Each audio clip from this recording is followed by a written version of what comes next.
It's only 8:30 and there's already hella people here.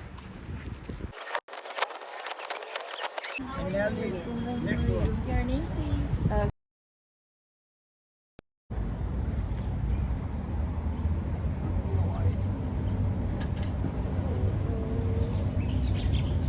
No more? Yeah, I haven't ever been on there. Oh, okay. And your first name?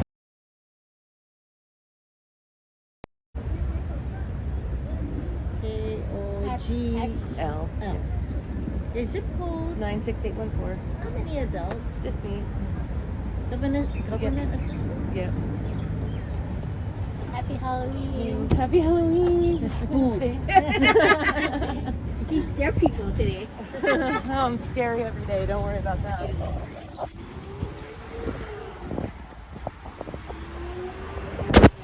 So even with being 30 minutes earlier than I would normally come over here, I'm number 46. I was number 45 last week and 42 the week before that.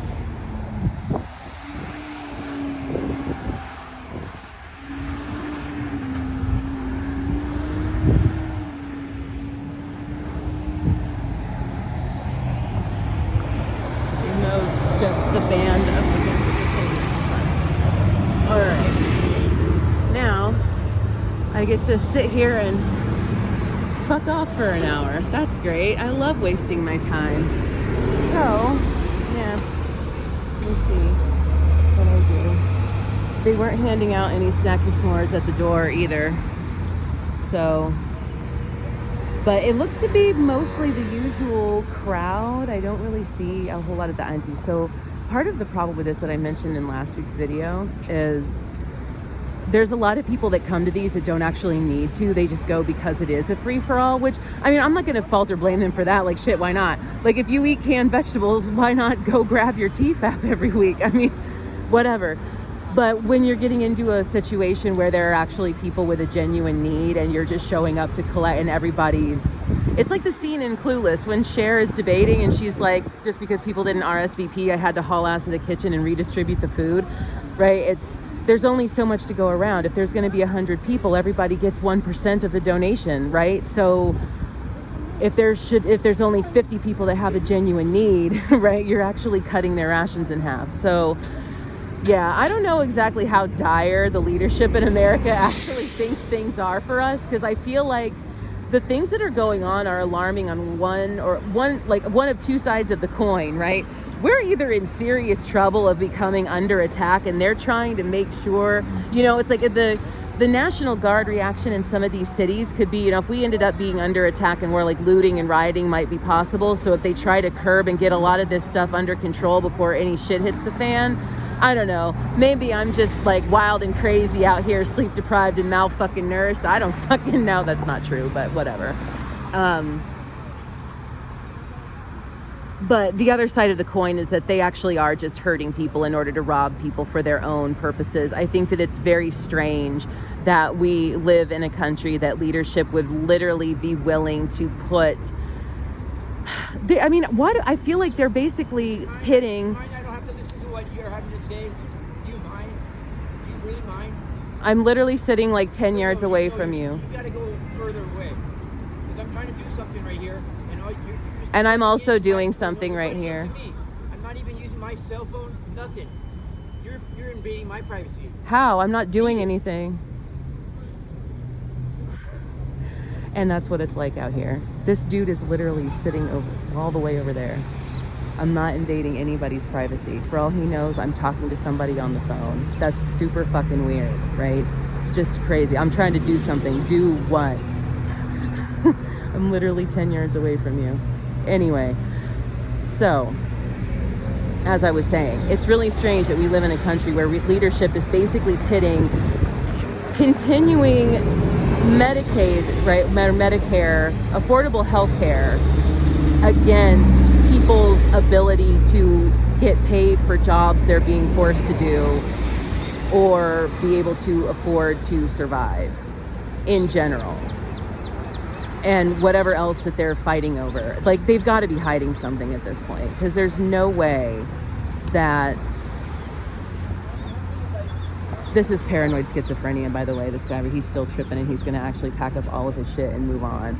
for God knows what reason. I didn't even know he was sitting there. It's so weird. Anyway. But yeah, so not sure what's really going on, but they're either hiding something or we have elected the most incompetent pricks on the face of the fucking earth. All right, so then another weekend video. Here's the take. It's actually pretty decent, not bad. And then, hey, trick or treat, happy Halloween, chocolate bar. Ah, woo! All right. So for the beverages, what do you get? Oh man, bottled Lycopene. Oh, tomato juice. That's okay. It might live. It's not a favorite. Might be okay. They had some Bloody Mary mixes there. It was kind of funny. I almost asked for a bottle of that, but it was too much. I don't think it would be. I could drink a whole bottle, like a 64 ounces of tomato juice in one day, but I don't think that's not a great idea out here. Anyway, this is the sweetened vanilla almond milk. I actually love this. This is one of my favorite beverages. Buy sometimes, and then a vanilla nutritional shake. Sorry, and then Nixie black cherry lime sparkling water. Yay! All right, so we've got some apple sauces as usual and some go-go squeezes.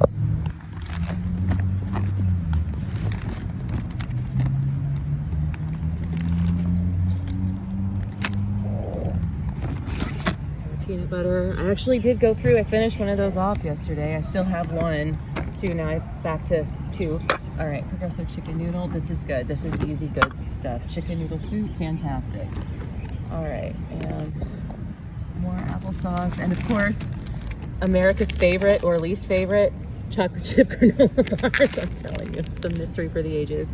Skippy creamer and peanut butter waffle. That's fun. I love nutty bars, so that's probably about the same, right? Sounds good. More Z-bars. She gave you like 3 of these, and then there's more, which is fine. I like those things. Orange. Oops, more applesauce. I like the applesauce with the peanut butter, so it's all good. It's a good breakfast. All right, applesauce. And it goes on. More rice-a-ronis that aren't going to be. So, well, they did the whole thing about like, oh, put it over on the side of the table or whatever if you don't want it. But the thing is, like, I don't want to sit there to go through the bag to find the stuff that I don't actually want. I still have 3 cans of tuna, and now I have 3 more. If I get a loaf of bread, maybe, you know, I could do tuna for something. Yeah. You sure you don't want them? Yeah, I have too much already. Okay, thank you. Thank you. Yeah. All right, so that was a bag of tortilla chips. But he's carrying 2 bags. I wonder if sometimes, like, because I considered this too, like, why not just go at one point get the bag that's for needs to be cooked. But this week it actually looked like it was a lot of the same stuff, so I don't know how like that's actually different. It's probably just the same as the other one, the Methodist Church one, where it's like raw meat or something, right? So more applesauce. Chocolate chip Teddy Grahams. Triscuits is also a favorite. Applewood barbecue Triscuits. Oh, I love barbecue stuff. That's like something. And then 2 of these. I still want to call them MREs, even though they're humanitarian daily ration. Ooh, menu number 2. That's a little different. Familiar with 1 and 5. Ooh, 2 and 4. Something different. This one's kind of papagayi, not really square. Anyway, so we'll see what that is. I had the lentil stew last night. I went a little overboard. I didn't eat all day, and then when I did, I did both packets of lentil stew with all the crushed red pepper and everything, and I don't know if I just, like, if it wasn't that good, it didn't taste bad, but it was just like, it's not that appetizing, or if I just wasn't that hungry or what, but I was only able to eat half of it. It was kind of spicy, so I might have just overdone it. But I still had that whole, like, that big, like, actual, like, can of applesauce too, so I had that with some peanut butter and, like, 1 of the packets of lentil stew yesterday, which was fine. Like I said, it's weird because it's not like it's bad, but it's definitely not something that you would ever choose to eat on purpose, right? You have to be actually really hungry to want to eat it, right? But we'll see. That's why, like, MREs are better because the MREs are intended for the military. Like, of course, you don't want, you know, your boys in blue out there wandering around through the jungle pissed off because they need to, like, snap into a Slim Jim. So this is definitely like, this is the stuff that they're sending as the food aid to like seriously impoverished nations. And now they've cut that off to them and they've turned around to give it to us. Like, great. I don't know. I just, there is something to be said for like, okay, so just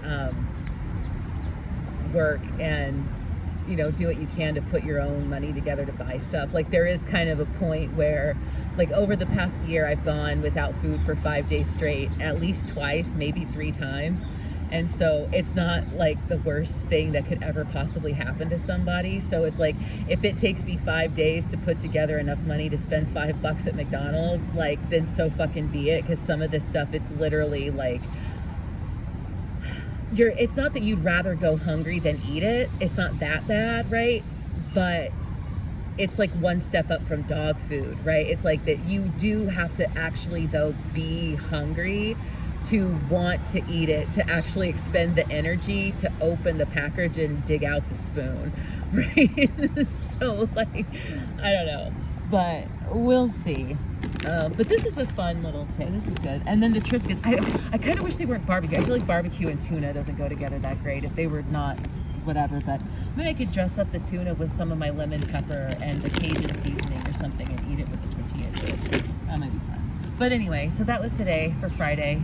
And I get to snack through this, and then tomorrow, Saturday, I'll be good for Whole Foods on Sunday, and like money wise to actually be able to like buy something and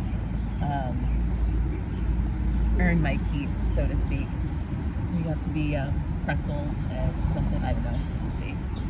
But I mean, it's nice to be out here and like not be broke, but there is also, and it's definitely something to be grateful for, but a lot of people that do go to these food banks very clearly, well, I can't say that because you never know, right? I mean, I very clearly don't have a need to go. I literally paid for an annual subscription to Stars yesterday because it was only $30. Like, I literally sat there and was like, that's 6 times eating at McDonald's, or I could guarantee myself a year of downloadable entertainment, and I chose what I fucking chose. But I also said, if I have to spend 5 days not eating to put money together to go eat at fucking McDonald's, then that's the choice that I made, right? So I feel like there's a little, maybe a lot of the arguing that's going on in the country is really just kind of 2 perspectives dancing around the same actual compromising point, right? So that it's like, given, like obviously, like if there were no food banks, I probably wouldn't have spent $30 on entertainment yesterday, right? But the fact that entertainment and the food banks do exist, and the thing is a lot of this is either like stuff that's taking up space at the grocery store, like this Nixie black cherry lime. Maybe this just isn't a popular flavor and the store was like, you know what, fuck this, get it out of the back room, we don't have room for it. Maybe people are buying the shit out of the watermelon flavor and they've got to make room, right? These are grocery backstock inventory issues and things that are expiring, and some of it, like the Go-Go Squeeze, is probably donations. Like the Progresso chicken noodle soup, the cans are dented, right? It's the stuff that they don't put on the shelves to sell to people, and stuff. So this isn't actually taking from anyone. It's a use for stuff that would otherwise just go to waste. So people really need to calm the fuck down. And I think that's really the bottom line of it. Quit being assholes, calm the fuck down, stop being ignorant, and start thinking about how much of the ignorant stuff that's posted at this point on social media really is just rage bait for clout. It's skits, it's stuff that people are making up, and it's really the biggest detriment to society in a lot of ways is really coming down to social media, period. And I think a lot of people can see it. And you know, I'm going to just say it. If millennials like me, I'm an elder millennial, don't want to end up like Gen X, which basically just sat on their fucking asses and watched things go to shit, and now are sitting back and being like, thank God we missed the tsunami. Y'all need to really start thinking about who's going to be taking care of you in old age, because we might just decide, hey, you know what? You grew up being sunburnt, drinking through a hose. Maybe you can just do that for the rest of your lives.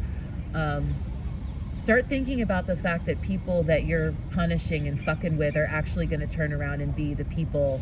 You know, you can say don't bite the hand that feeds all you want, but just remember your sunset is coming.